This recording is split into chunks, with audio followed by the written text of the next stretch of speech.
জয় গিরিধারী, জয় শ্রী রাধে। এই ছোট ভক্ত বোন আমাদের কৃষ্ণকুঞ্জে এসেছিলেন কিছুদিন আগে তার লাড্ডু গোপালকে নিয়ে অঙ্গরাগের জন্য।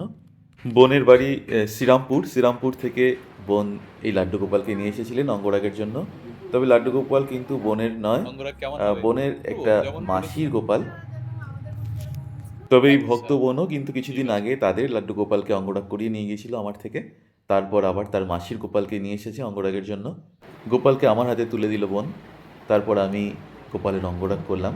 অঙ্গরাগ করার পর তার মা এলেন তাকে নিতে কয়েকদিন পর। এবার আমরা শুনে নেব যে কোথা মায়ের থেকে কেমন এসেছো লেগেছে তুমি? আমি শ্রীরামপুর আমার থেকে করা এসেছি। অঙ্গরাগ। আচ্ছা, গোপালের অঙ্গরাগ ভালো লেগেছে তোমার? খুব সুন্দর হয়েছে, দারুণ হয়েছে।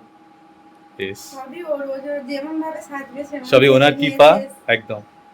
নাহলে এতদিন আপনার সঙ্গে যোগাযোগ হয়নি, হ্যাঁ। হঠাৎ যোগাযোগ হয়ে।